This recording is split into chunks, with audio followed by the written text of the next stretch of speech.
everyone, and welcome to the Conscious Educator Playground podcast. I am Sandy Herrera, and I have my amazing friend, soul sister, frientor. She has so many titles in my world, all around amazing human, Lisa Chastain, on with me today. And we're going to dive in and chat for the next 45 minutes or so about money bliss and the fact that it exists. I was just joking with Lisa that I chuckled at myself kind of coming up with the funny of it does exist just because it's winter and, we're getting ready to go to into the holiday season. What movie is that from, Lisa? It's from a movie where it's like, does exist or he does exist or something. I don't know. It might be, I don't know. It might be a funny, who knows what I come up with in my crazy brain sometimes, but I would love for you to just take a moment and share with everyone why money, why like a little bit about you and your book, just a quick little bio. I've got it in the comments section, but I'd love to hear it from you. Well, why money? I think that every coach's journey, I see that fly in here. Every coach's journey, I think, starts with a little bit of us coaching on things that we need. Mm-hmm. And it becomes an interest of ours or a piece of us because it's something at some time, it's something that we needed. And for me, I've always been an advisor. I started my journey as a mentor, advisor in high school. People are identifying me as a leader and coming to me for help and advice.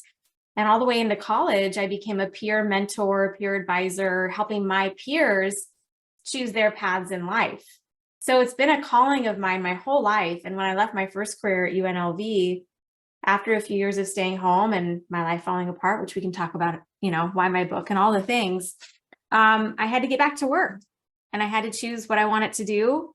And I knew I wanted to do an advisor or something, but I didn't want to go back to higher ed. And I was like, well, money sounds really cool. And I got an email. So this is where it all started. I got an email from Farmers Insurance. And this is like during my career search. And they're like, wow, your resume looks great. Did you know you can make $400,000 a year being a farmer's insurance owner, like a practice owner or selling insurance? Mm-hmm. And I called my best friend at the time, Christina. Oh my gosh, this fly's driving me. Sorry. This is what we do. There's a fly in the ointment. Okay. So my best friend at the time is a financial advisor. And I called her and I said, is this legit? Is this legit that I could make this kind of money selling insurance? And she said, yes, that is true. But why don't you think about becoming an advisor for all these reasons with me? Come and become a financial advisor. And I said, money, helping people with money. Well, I need help with money. So that sounds cool. Let me learn what I need. Coaching, advising, supporting people. That was the start of it in 2013, 2014. I love it. Mm-hmm. I love it. And I do want to talk about your book a little bit and how we met.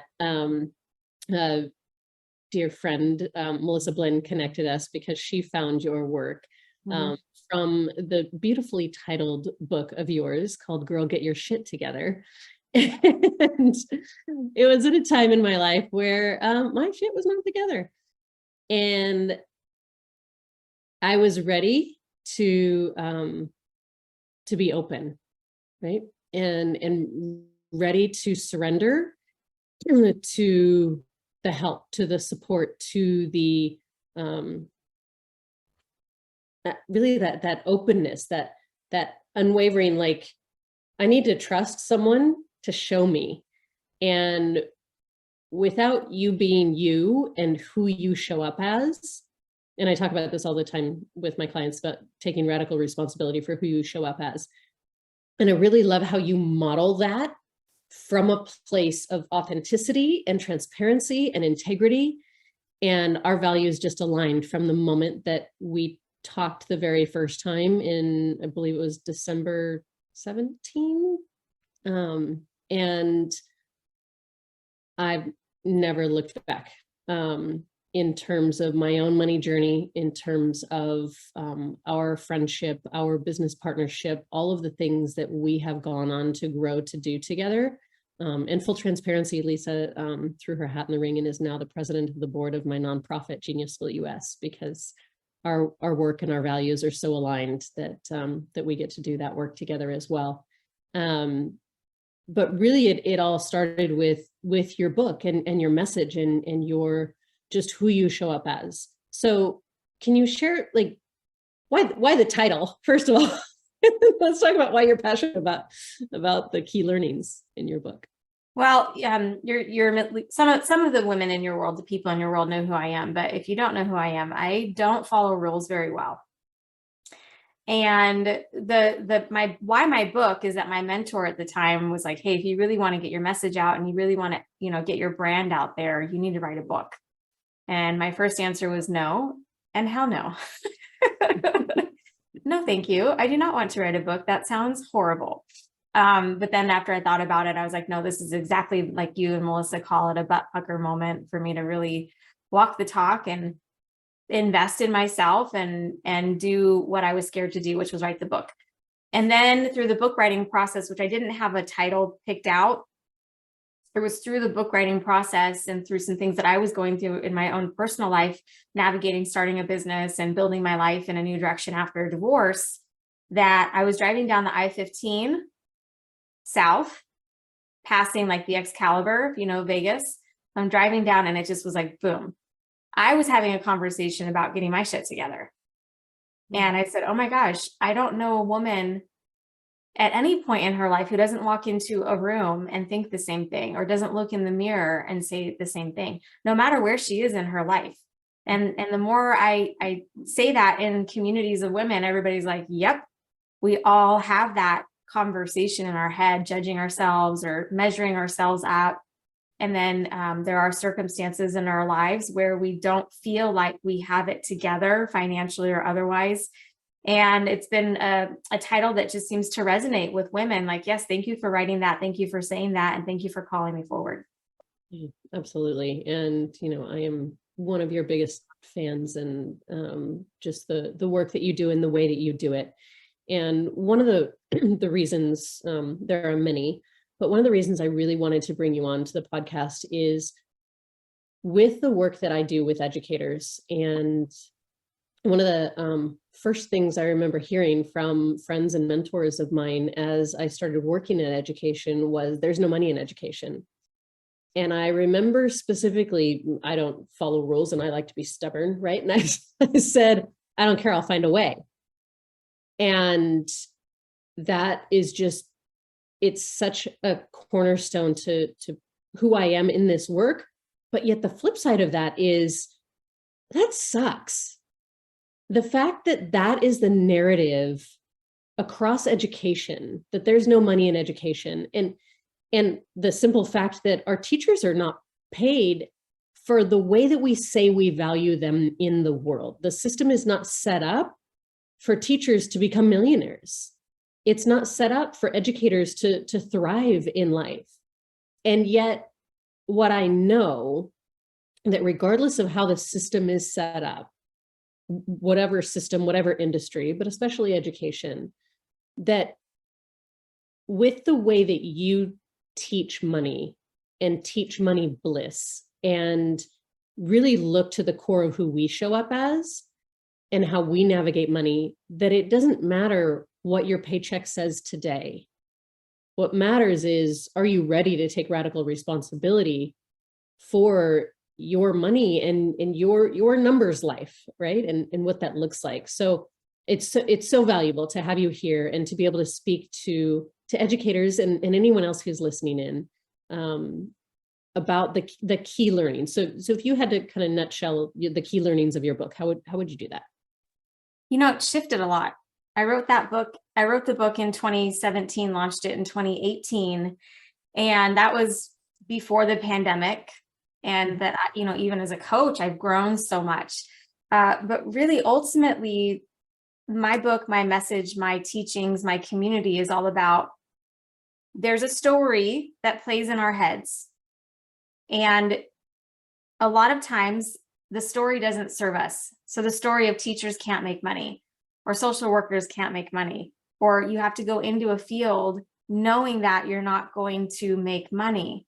That's a story that's been imprinted in our fabric And for so many of us, which you and I've had so many conversations about this, and for your listeners and viewers, it's the same for you, that there are stories that you tell yourself about money that are unconscious, and it's programming that influences the decisions that you make.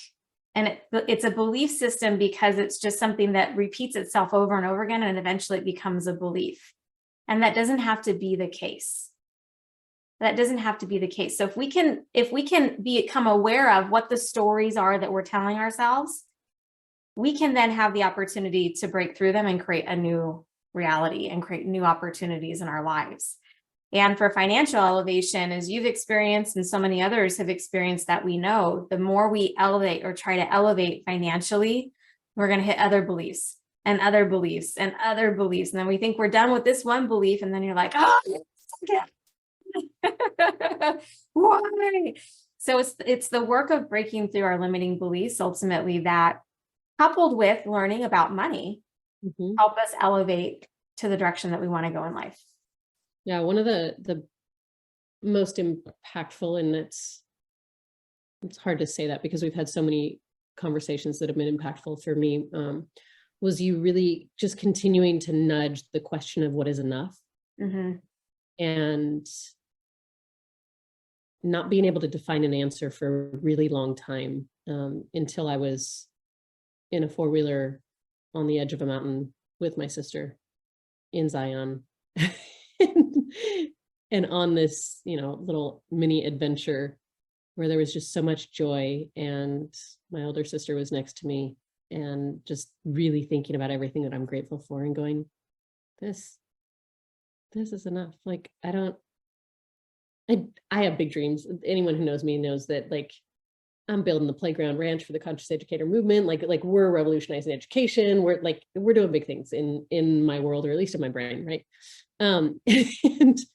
And yet to simplify it to what really, really matters to me and what is enough, and be grounded in the gratitude of that, has been just a very peaceful trajectory for me to find my rhythm at this next level, and to challenge those limiting beliefs that you have to have or be or do all the things in order to find that enoughness. When, we talk about it all the time, like, we're born enough. We're enough exactly where we are. And when you find that feeling and it, that's what I crave, is that centeredness, that craving of enough is right here, right now. Here, right now. And it's accessible to all at any time. And there's so many times when we question that, when we have so many questions. And so let's kind of dive into the deep end. When was a moment or a time in your life when you questioned everything? Wow. There are several moments through my divorce. And actually before that, so I had joined a mentorship when I started my business to get help and grow my business and learning how to do all the things. And I flew back often to New Jersey at the time to spend time with my mentor and my mentee group. And I was sitting on the floor with my friend Bree Sedano, and this was August of 2017. And I knew in my heart that I wanted a divorce. And I had wanted it for so long. I had been questioning whether or not it was the right move. Because I knew what I knew. I'd been married for 16 years, but I just knew I wanted to get a divorce. And so I just had to question everything about why I was in this marriage, why I was in this life that wasn't serving me. That was really powerful, because I remember the flight home to Vegas was a decision. I made the decision that I was getting a divorce, and it was really freeing, but I had to question everything to do that. And I know you've been through your own divorce and get that, and it's any major decision. And then through the process of my divorce, I was living alone for the first time, and I was in a really toxic rebound relationship. And it didn't exactly, it's very dramatic for me to describe it this way, but in the very moment that it was happening, I felt like my life had just blown up. It was like all around me. It was really loud. And I was so overwhelmed. And I was questioning my decisions. I was questioning my decision to get a divorce, to the point that like I was on my knees crying and couldn't breathe. And I'd been through a program where my mentor had said to us, she said, you will, when you have the courage to access the deeper depths part of you and look inward and question the things, you are going to have the 2 a.m. bathroom moments where you're shaking, kind of like if you've read Eat, Pray, Love, where she found herself on the bathroom floor. They call it the dark soul of the night. Mm-hmm. And those were, that was a moment where I was in the dark soul of the night and like, something's got to change. Yeah. Today's the day. So for me, it was a big turning point also, as much as I was questioning everything. I think that's so powerful to phrase it that way, is that it's not only questioning everything, but it is that turning point. And through everything, I think once you start recognizing those turning points, those dark nights of the soul that we experience, and I don't know that there's just one in this life. No. Like I've tried to think, oh, what was my one? And I don't think I had just one. I think my soul needed several of them, frying pan upside the head, Mack truck, like whatever you want to call it, of the fetal position, like what am I doing? And yet getting to this place where you can't not do this work kind of thing. You can't not, like, you're in it. So you're going to take the next step, whether the can't not do this work being like your own journey or work that you're meant to do in the world. And I think that there's oftentimes both are happening in parallel, like you were talking about, where, we sometimes teach what we need to learn. Mm-hmm. So with that in mind, when you think about those turning points and the lessons that you kind of carried forward with you, can you articulate those? Well, one lesson is that I can do some hard things. I can do some hard things. Mm-hmm. And having very closely been through COVID with you, I mean, we were connect, like me, you, your sister, like there were so many of us where on a regular basis, we were right here mm-hmm. going, what am I doing? This is really hard. This is really scary. All of that has taught me that I can do really hard things and that it's going to be okay and that I'll be okay. And my family, I'm a rebel, not just because I graduated from UNLV, but because that's in my heart. I'm just a rebel. I question things. I challenge systems. You and I are very similar that way. And my dad has threatened to disown me several times in my life. And that's pretty bad, right? Yeah, that's pretty bad. That's not something you want, yeah, people to remember you for. No. And I got, and it got through it. And, we can do hard things. And with women and with a group of women who really believe in each other and our tribe, we can get through hard things and we can get through hard things together. And one other profound lesson for me is that I absolutely cannot do it alone. Yeah. Cannot do it alone. And I have to let people know what I'm up against and what I need. And I have to invest in myself and hire coaches and people who, it is just a total investment of time and being able to say we have to do this work together. We can't do it alone. And you've actually been really instrumental with that, Sandy, in the talent dynamics aspect of that, really understanding how teams can co-create together in our own strength, in our own way. And it's even more fun that way. It is much more fun. And, asking for help is not always easy.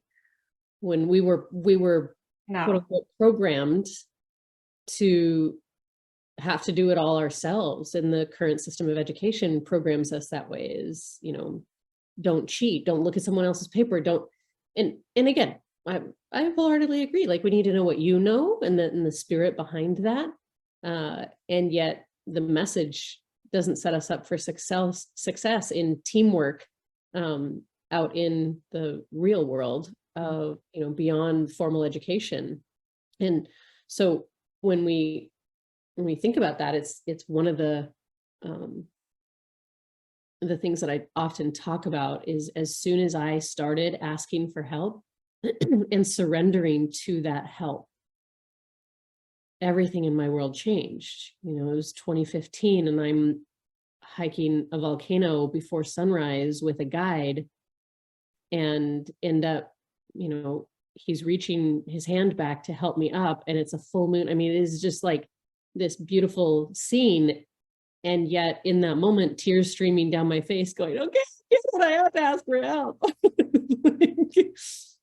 Apparently I needed to be on the side of an active volcano in order to get the message that Sandy, like you're slipping and your backpack's heavy and your guide, like you're paying him to do, you get to ask for help. And it was from that moment forward that I really started investing in mentors. And, you know, when I reached out to you, I had no idea how I would pay you for your service to help me. And I just said, well, it's money. So go look like, you know, it's so much shame and going, okay, you look at the numbers. Tell me how to pay you. I don't know. Like you look. And just your love and grace and, you know, spirit with the whole thing really allowed that to be possible for me to feel safe, to feel supported, to, you know, to feel the non-judgment and the generosity from you. Was really, really huge and opened the pathway for me to be, you know, inspired by other mentors in other areas of life and to continue to get to do the work that we do in the world. What's something you're still working on? Oh my gosh. Well, okay. So in the money world, there are a lot of opinions. That might be an understatement. And I have been on a mission to distinguish my world, my mentors apart from saying we genuinely care about you, not attached to what's in your bank account, what's in your investment accounts, all of those things.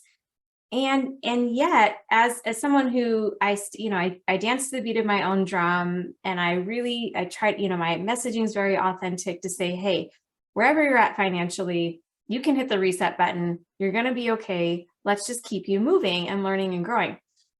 And still, I battle a lot of shame around my own financial decisions or not feeling like my life looks perfect enough, or I don't, you know, that I don't have the $1 million business yet. Who's going to, like, all of that, like the itty bitty shitty committee, like I still battle all of that. It manifests and comes up in totally different ways than it used to. I don't let it get in my way so much anymore, but I still battle that internal dialogue of like, am I enough, to your point? So that's still a road that I'm on. And I still want people to tell me that it's going to be okay. Like I had coffee with my best friend and financial advisor this morning, and I just really wanted her to tell me it was going to be okay.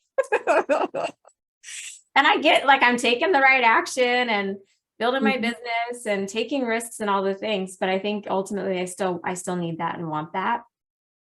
And trying to figure out how to make $1 million business. Like haven't done that yet. And so that's my what's next for my business. Yeah. And I think that that's so healthy. And thank you for sharing so authentically, because that's human. I don't know that we ever solve that 100%. I've never heard anyone that I've heard speak or talked with in private conversation that's like, yep, figured it all out. Never have a shame thought, never have a guilty thought, never have a, you know, I'm not enough thought. Like I've never met a person that says that they've unlocked that 100%. I'm sure they exist. I just haven't come across them personally. And so I think it's just that space to go, you know what, we're all in that journey of navigating through that internal voice of shame and our internal critic. And, you know, there's lots of names for it: saboteur, itty bitty shitty committee. I mean, we can call it lots of things: backseat driver, unhappy friend, like whatever you want to label that voice that doesn't serve you, right? The one that tries to keep you playing small, that tries to keep you, you know, in that space of not enoughness. And yeah. Oh, go ahead. I was just going to say in the money industry, it's even worse though. There are a lot of money experts out there who are perfect and have all the best advice and are very, very forward. And I think a lot of times shaming and judgmental of others. And I'm on a mission to shift that paradigm for that reason. Mm-hmm. Which I think is the perfect match for you to be speaking with educators, because there's enough shame and judgment in the system of education about what educators are doing, should be doing, should not be doing, when it comes to curriculum, when it comes to how they show up, when it comes to their self-care, when it comes to, like, oh my gosh, the world throws opinions at educators in so many ways. And educators get to take their power back when it comes to their money mindset, when it comes to who they show up as in general.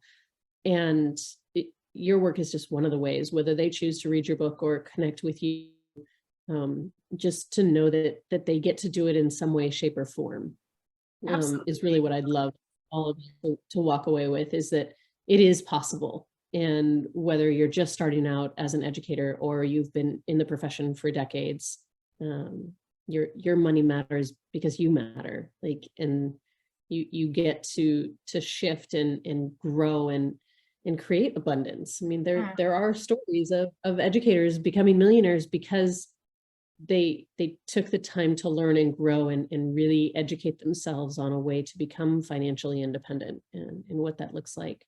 And I believe it shifts who you show up as in the classroom. Agreed. I think it all circles back around to personal responsibility. Mm-hmm. That our power is within us, not outside of us. Yeah, absolutely. So when you think about success, what does that look and feel like to you? Joy. Yeah. Joy. I think success, the word success in the Instagram world is overrated, because that definition of success comes with a lot of responsibility and upkeep that is unnecessary for happiness. So I define joy as a 43-year-old woman to be able to wake up in a home that is safe and filled with food, with humans that I love and dogs that are jerks, but I love them too. And that I get to do work all day long that sets me on fire. I want to be paid my worth, and I want the people that work with me to be paid their worth, and I want my clients to know their worth, and that's all a part of it. So finances, yes, to the extent that I'm making a difference on this planet.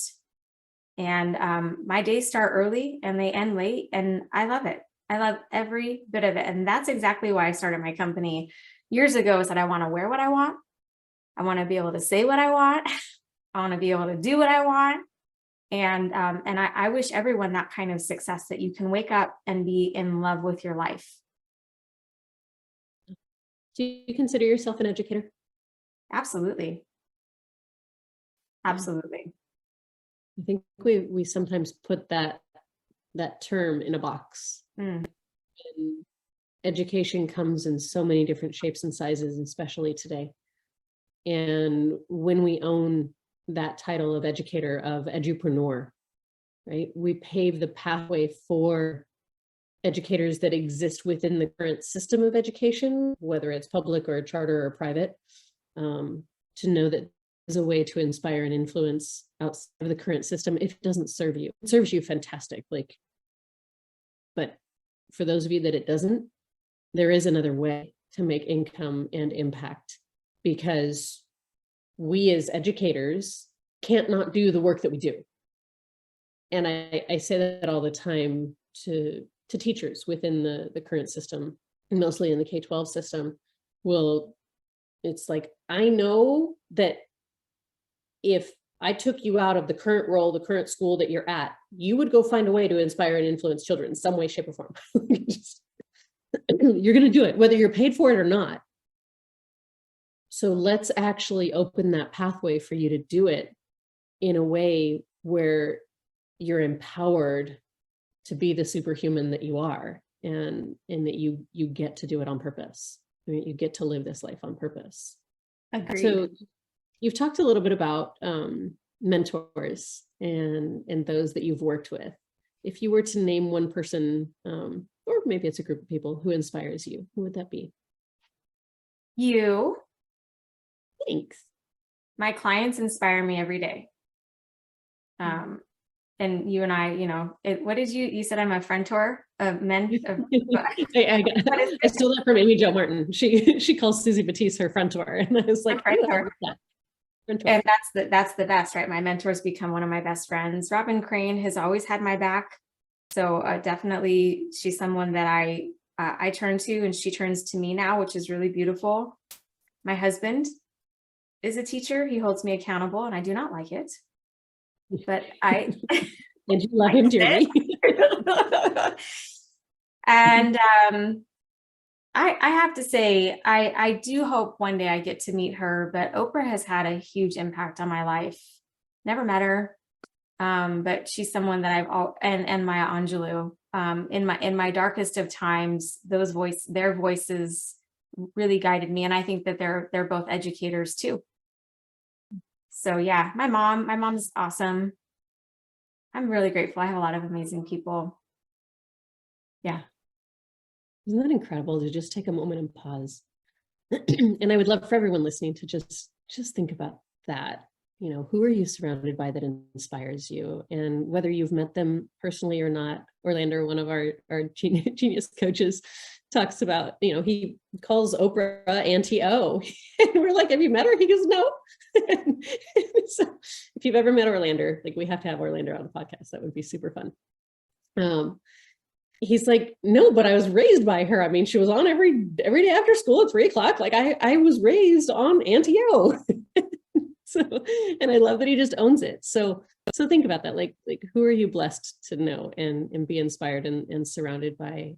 I truly believe that in the saying that we are the sum of the 5 people we spend the most time with. And if that is true, I am truly blessed in this life for who I'm surrounded by as well. So if you take nothing else away from this conversation, definitely look at who you're surrounded by and love on them for how they inspire you.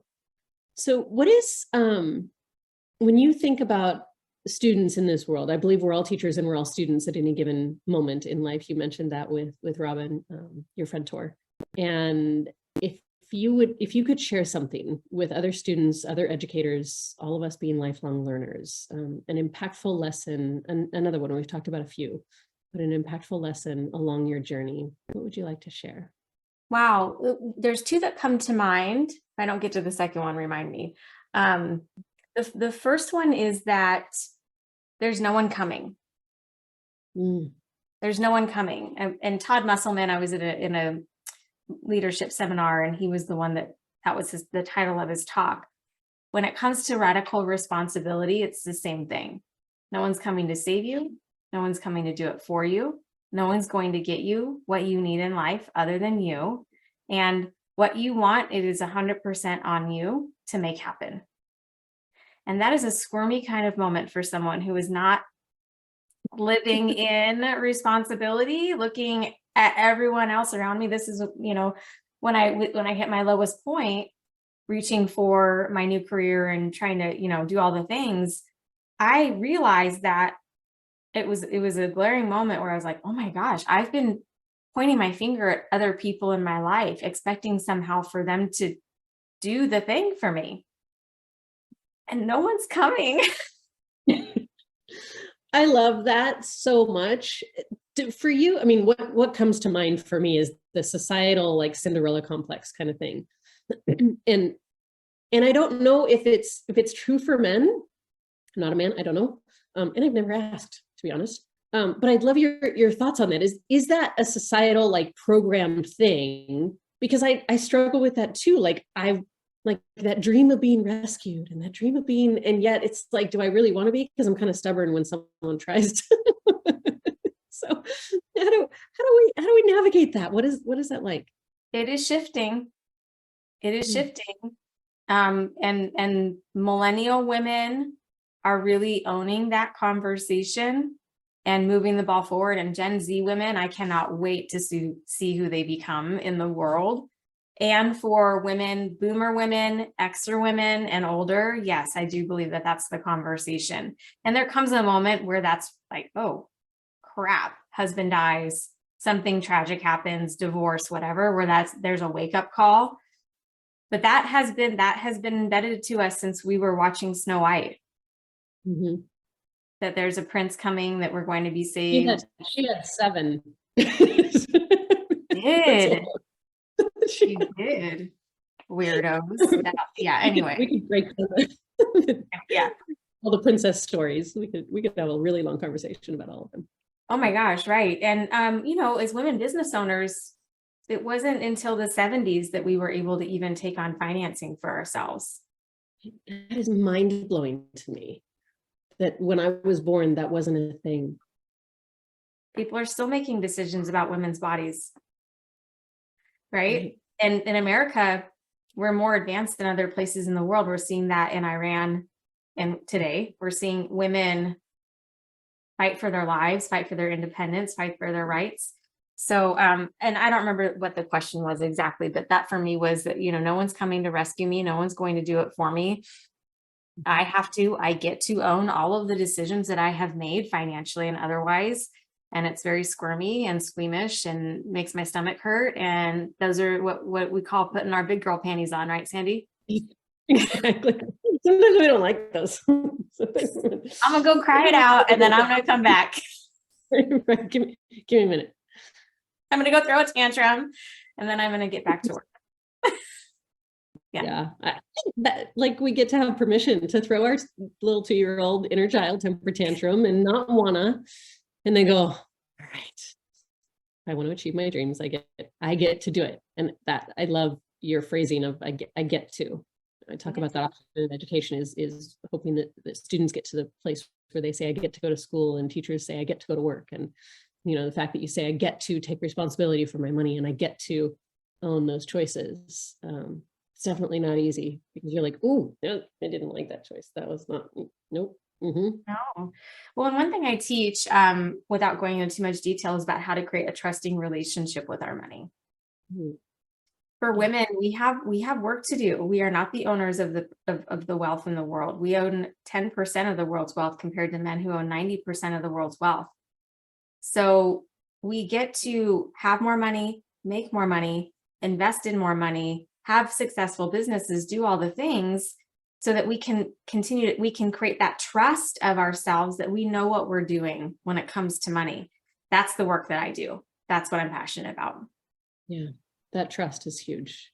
And yeah. What's your wish for the future of education? I thought about this one when you asked it to me the first time. My wish is for every human to be in a responsible conversation about education. Parents, students, educators, everyone, society, government, to own the conversation together. And I don't think that that's happened. I think that in America, it's interesting, right? Something's on the precipice. We know that. We've talked about it. We have those conversations at the nonprofit. There is a disruption happening in education that we get to realize that if it's going to shift, it's going to take all of us to be responsible for it, not just to put the blame on the teachers. I send my kid to school. It's your job to educate my kid, right? We all have to be in a winning conversation to make a difference in education, even if you're not a parent, right? Even if you're not a parent, be responsible for it, because that's the future. That's a societal conversation. That's my hope and my dream and my vision. That's powerful. And again, back to that radical responsibility that we have as humans on this planet to make sure that the way that we educate, the system of education, the structure, the pathways, that they serve not only who we are today, but who we're growing to be in the future. And the current ones are not there yet. So we get to be a part of the solution and lean into the conversations about education, the sharing of wisdom the transferring of information, then we're stuck and we're reinventing the wheel all the time. Being able to have elders, people that inspire us to be able to have, community, and those that we can build trusting relationships with, to be able to share information, to be able to speak authentically and vulnerably.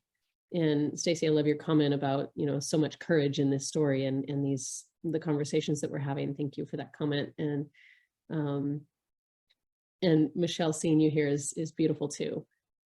Knowing that we get to take our power back when it comes to education, about all things. Money is one huge piece of that. There are not enough money conversations in education right now, happening in a healthy way. Mm-hmm. I appreciate you sharing about, that in the money world, in the money coaching world, in the financial advisory world, like, it's not necessarily healthy conversations about each other who are really working to do this work. And that's a piece of it as well, is that, become invested in education, yours as well as for those around you, because that's how we create the world that we dream of and how we live our lives on purpose. That's it. That's the playful piece. Yeah. Any other nuggets that you want to share with those who are listening? Oh my gosh, I don't know. I have so much. One thing is I know this is for you and your platform, but I would love for any of you who are craving authentic conversation about finances in particular, is to join the conversation on my Real Money podcast, where I have everyday people, amazing humans, money experts, all kinds of people coming on and sharing their money story.